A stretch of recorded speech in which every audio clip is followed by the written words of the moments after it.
dans cette ville-là, il faisait toujours nuit.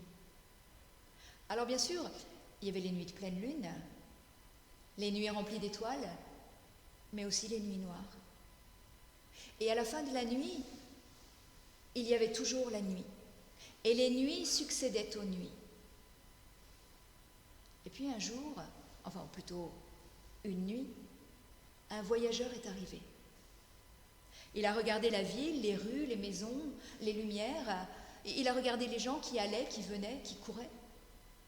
Et il leur a demandé « Jamais il ne fait jour chez vous ?» « Jour ? Mais qu'est-ce que c'est, le jour ?» ont demandé les gens. Et le voyageur a expliqué le jour. Il a parlé du soleil du petit matin, lorsque la lumière apparaît tout doucement, et puis bientôt inondant de lumière tout ce qu'il y a. Il a parlé du soleil du midi, qui écrase toutes les ombres. Il a parlé du coucher du soleil, quand le ciel devient rougeoyant et flamboyant. Il a tellement parlé du jour que tous les habitants de la ville ont dit « Mais c'est extraordinaire. Il faut absolument que nous ayons le jour pour notre ville. Viens avec nous chez monsieur le maire. Tu vas lui raconter. » Et arrivé chez monsieur le maire, le voyageur de nouveau a parlé du jour, du lever du soleil du midi, du coucher du soleil. Le maire a écouté et « C'est bien joli ça, d'accord, mais combien ça coûte ?» « Mais ça ne coûte pas. Le jour ne s'achète pas. Il s'attend. » Ouais, attendre, c'est bien joli tout ça, mais comment on fait pour attendre? Et à ce moment-là, il y a une petite jeune fille qui s'est avancée. Et elle a dit, moi, quand j'attends une lettre de mon amoureux, eh bien je vais 10 fois, 20 fois jusqu'à la boîte aux lettres.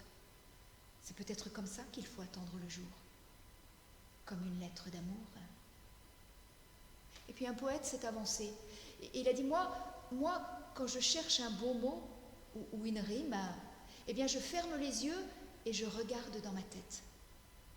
C'est peut-être comme ça qu'il faut attendre le jour, comme un beau mot.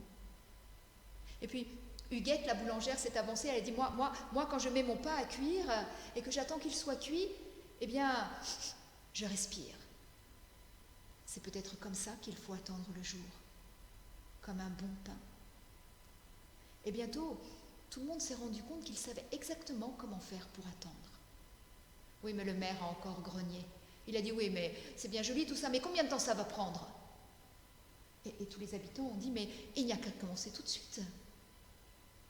Et voilà que la petite jeune fille s'est mise à courir 10 fois, 20 fois jusqu'aux portes de la ville, pour voir si le jour arrivait. Le poète a fermé les yeux et il a regardé dans sa tête, pour voir si le jour arrivait. Huguette, la boulangère, a plissé le nez. Elle a respiré pour voir si le jour arrivait.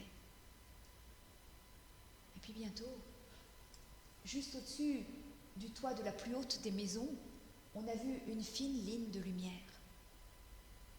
Et ce fin trait de lumière s'est écarté, s'est élargi, et bientôt, une lumière chaude et dorée a envahi toute la ville. C'était magnifique, c'était encore plus beau qu'un feu d'artifice. Tous les gens se sont mis à rire, à chanter, à danser. Ce jour-là a été déclaré jour férié. Et le soir, lorsque la nuit est revenue, le maire a réuni toute la ville et il a dit « Demain, vous choisirez un nouveau maire. » « Oh ben non, c'est grâce à toi que nous avons eu le jour. » Non. Si, vous choisirez un nouveau maire parce que pour qu'après chaque nuit, le jour revienne, il faut que quelqu'un l'attende. Alors à partir de ce soir, je serai veilleur de nuit, guetteur de jour. Et c'est ce qui s'est passé. À partir de ce jour-là, toutes les nuits, le maire est devenu veilleur de nuit, guetteur de jour. Et après chaque nuit, venait le jour.